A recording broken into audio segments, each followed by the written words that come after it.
Guess who's back? Ich bin's mal wieder mit einer neuen Folge Ich werde zu. Ja, heute werde ich zu Kate Middleton, wie ihr schon im Titel erkennen konntet. Also zu Catherine, the Duchess of England, irgendwas. Also die Frau von Prinz William, für die, die sie nicht kennen. Ich finde es ja so ein bisschen schade, dass Deutschland keine königliche Familie hat. Also in Spanien gibt es ja auch König und Königin und in Schweden zum Beispiel auch. Wenn ihr das auch schade findet, dann könnt ihr ja mal ein Kronen-Emoji in die Kommentare machen, dann weiß ich, wer mit mir fühlt. They ask you how you are, you just have to say that you're fine when you're not really fine, but you just can't get into it because they would never understand. Und das Ganze wie immer nur mit der Hilfe von Make-up, aber auch mit der Hilfe von einer Perücke. Und heute bin ich ganz dankbar, dass ich eine Perücke zugeschickt bekommen habe von Eva Hair. Die unterstützen mich dadurch in diesem Video, weil ich selbst kann mir jetzt nicht nur für diese Make-up-Transformations irgendwie Perücken kaufen, weil Perücken sind teuer, ne? Die kosten so zwischen 80 und 120 Euro, wenn die synthetisch sind. Und diese Firma war so nett, mir eine Perücke dafür zu sponsoren. Ja, deswegen zeige ich euch das ganz kurz. Die kam hier in diesem Paket. Eva Hair steht da drauf. Und da drin waren unter anderem so 2 Wig Caps, also hier wie so ein Strumpf. Ich habe im Video jetzt eine andere benutzt, aber die kann man genauso gut benutzen. Also die zieht man sich so auf den Kopf. Und dann hier die wunderschöne, braune, langhaarige Perücke. Also ich habe mir die Perücke angeschaut und dann habe ich daran gedacht, welche Celebrities es so gibt, zu denen ich jetzt eine Transformation machen könnte, die so welche Haarfarben haben. Und dann kam mir direkt Kate Middleton in den Sinn. Deswegen ist das jetzt hier die Kate Middleton Perücke, so habe ich sie auf jeden Fall getauft. Ja, die ist ziemlich lang. Man sieht es hier. Und ich muss sagen, die gefällt mir ziemlich gut, weil die Haare haben so eine kleine natürliche Welle. Die sind nicht zu glänzend, also es sieht nicht zu fake aus. Es sieht relativ echt aus. Hier oben der Ansatz ist auch super. Und hier drinnen ist ganz normal, wie bei allen Perücken immer, ja, dieses Innenfutter mit diesen Klammern, mit denen man das ganz gut festmachen kann. Ihr werdet es ja dann gleich im Video selbst sehen, wie ich die benutzt habe.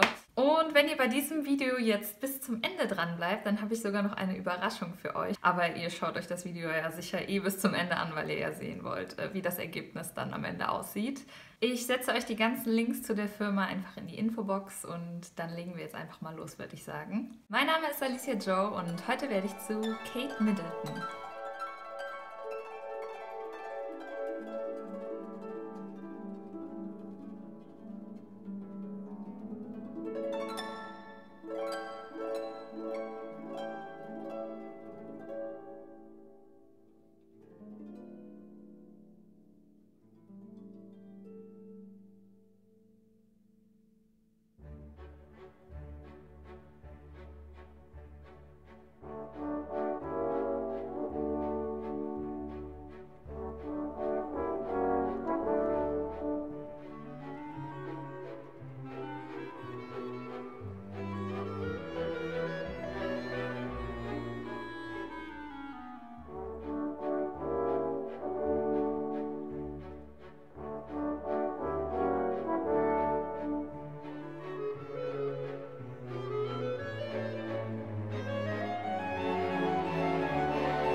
Jo, das war meine Kate Middleton-Verwandlung. Ihr seid bis zum Ende dran geblieben, deswegen gibt es jetzt noch die kleine Überraschung. Und zwar gibt es einen Rabattcode. Und zwar mit dem Namen Joe, also mit meinem letzten Namen, Joe, J-O-E, gibt es bei Eva Hair 20% Rabatt auf euren nächsten Einkauf. Ja, vergesst nicht, wenn ihr es noch nicht getan habt, meinen Channel zu abonnieren. Das kostet nichts, das tut nicht weh. Das zaubert mir einfach nur ein Lächeln auf das Gesicht, wenn ich das dann sehe. Okay. Und wenn ihr nicht bis zum nächsten Video warten könnt, checkt meine Social Media Accounts ab, vor allem Instagram. Ja, das war's eigentlich, würde ich sagen.